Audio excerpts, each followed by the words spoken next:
Friends, પાલક મગની દાળનું શાક બનાવવા માટે થઈને આપણે એક જોડી પાલક લઈશું.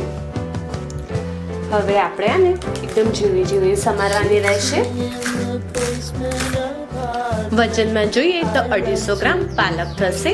આ પાલકને આપણે ધોઈને સાફ કરીને ચૂંટીને અને ત્યારબાદ તેને સમારવાની રહેશે. સમારી લીધા બાદ હવે આપણે આને એક બાઉલમાં લઈ લઈશું. હવે આપણે આ બાઉલને સાઈડમાં મૂકી દઈશું. તે પછી આપણે 3 થી 4 કળી લસણને ફોલીશું. આ લસણને આપણે ઝીણા ઝીણા સમારી દઈશું. એક મીડિયમ સાઇઝની ડુંગળીને સમારી દઈશું.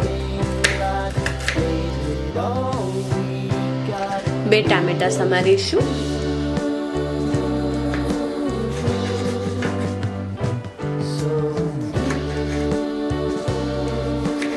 આવી રીતના બંને ટામેટા સમારી દેવાના રહેશે. તે પછી હવે આપણે 200 ગ્રામ મગની મોગર દાળ લેવાની રહેશે. આ દાળને મેં 2 થી 3 વખત પાણીથી ધોયેલ છે અને તે પછી અડધો કલાક પાણીમાં મેં પલાળીને રાખેલી છે.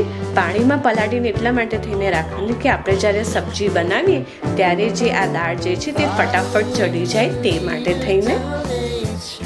ફ્રેન્ડ્સ, તો ચલો હવે આપણે બનાવી એકદમ હેલ્ધી અને એકદમ ટેસ્ટી પાલક મગની દાળનું શાક. ફ્રેન્ડ્સ, પાલક મગની દાળનું શાક બનાવવા માટે થઈને આપણે એક કઢાઈ મૂકીશું. તેમાં આપણે 3 થી 4 ચમચી તેલ એડ કરીશું. તમે સરસ્યું ક્યાં તો કોઈ પણ તેલનો યુઝ કરી શકો છો. સરસિયાના તેલનો યુઝ કર્યો છે. શિયાળાની ઋતુમાં સરસ્યું ખાવાથી શરીરને થોડીક તાકાત મળે છે તેમજ થોડીક શરીરમાં ગરમાવ રહે છે. તે માટે થઈને તમે બીજા કોઈ તેલનો પણ યુઝ કરી શકો છો.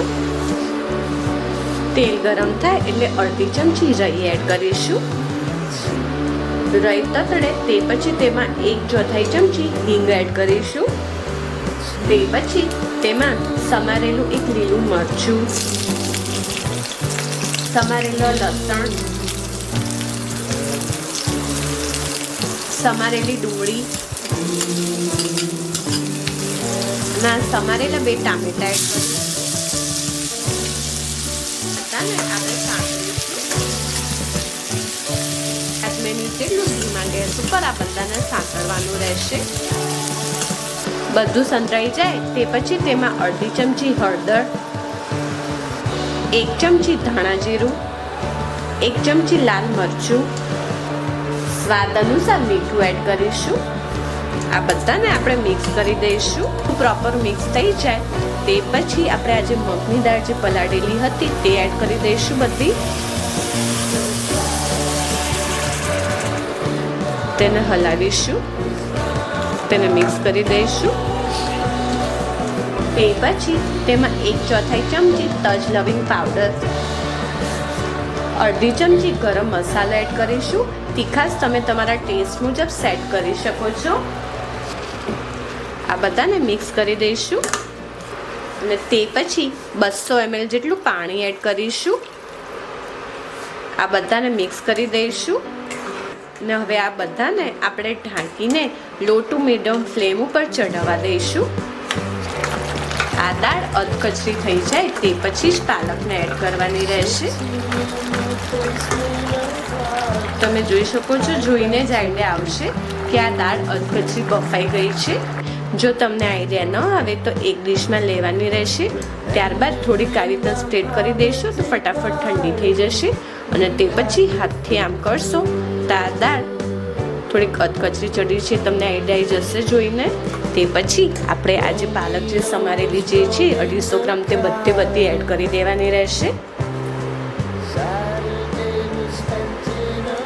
તે પછી આને હલાવીને ઢાંકી દેવાની રહેશે. ભાજી જનરલી પાણી નાખ્યા વગર તરત ચડી જતી હોય છે, તેટલા માટે થઈને હું બીજું ઉપરથી પાણી એડ કરતી નથી. હવે આપણે આને ધીમા ગેસ ઉપર 2 થી 3 મિનિટ સુધી થવા દેવાનું રહેશે. 2 થી 3 મિનિટ પછી તમે જોઈ શકો છો આપણી જે પાલક જે છે તે મસ્ત બફાઈ ગઈ છે. ધીમા ગેસ ઉપર આ મસ્ત શાક થઈ ગયું છે.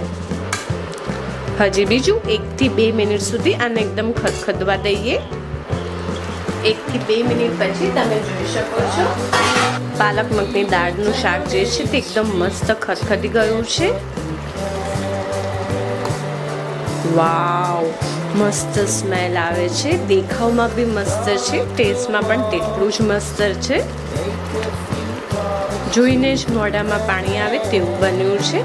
બસ તો આપણું આ એકદમ ફટાફટ થાય તેવું તેમજ એકદમ હેલ્ધી પાલક મગની દાળનું શાક રેડી છે.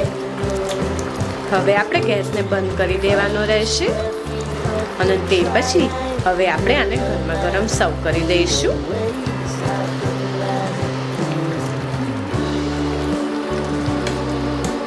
આ પાલક મગની દાળનું શાક નાના છોકરાઓ માટે તેમજ મોટાઓને ખૂબ જ હેલ્ધી છે.